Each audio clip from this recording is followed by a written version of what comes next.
Christianity is like a good infection. A disease, if you will, a good disease, if you will. How do you know if someone has a disease? You see the symptoms of that disease pouring from their life. Okay, whether it's a fever or boils or whatever the symptoms of that disease is, you clearly see they have it because they have the physical symptoms of it. Just like Christianity, when someone becomes a Christianity, the good infection of Christianity, the fruit of the Spirit, that which indwells them, a disease, you have something in you working that is showing symptoms. Likewise, Christianity, you have something in you, holy and good and perfect, that is working to show symptoms. The fruit of the Spirit bleed from your life. Love, joy, peace, patience, kindness, goodness, gentleness, faithfulness, self-control bleed from your life. Oh, you got that disease. But also, like a disease, Christianity is contagious. Like a contagious infection. How do you know if someone has a contagious infection? Simply put, it spreads. How do you know if someone has the good infection of Christianity? Simply put, it spreads. It is very, very, very contagious. In fact, by being near a Christian, you will catch it. And this is where the metaphor breaks down, because I believe the church has begun to treat it like a disease. And in fact, we're like, oh man, he caught that Christianity thing. Make sure we quarantine them in the church. No, bring them in the church, make them park cars and get in a community group and pray in the corner and read their Bibles over here, but don't let them out there. They might do something crazy.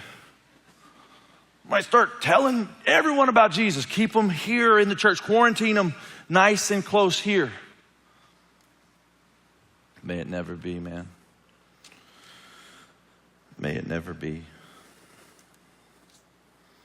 Speaking of diseases, I heard that some are afraid to go overseas with Ebola breakout and ISIS. My friends, these are reasons we go, not reasons we stay. These are reasons we go. This is what Christians have done since day one. I will tell you that I've heard it said, to do death-defying mission work, you must believe in the sovereignty of God. That is, that He's in control and that you will not die one moment before the Lord has ordained. And I will simply tell you that until God is done with you, you are immortal.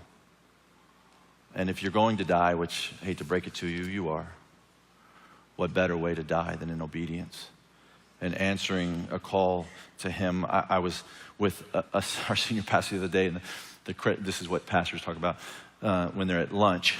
He said, what would you do if ISIS captured you and put a knife to your throat and said, we're going to cut off your head? And the rest of us stopped and thought for a second. My pastor responded like he had thought about it and said, I would take off my shirt and I would hand it to him. And I said, you need to take this before it gets bloody, for the winter is coming and the nights are cold here. In the name of Jesus, this is yours. And I heard that and I'm like, I think that's what Jesus would do. I think you got the question right. And I was thinking jujitsu in my mind, but you win, okay?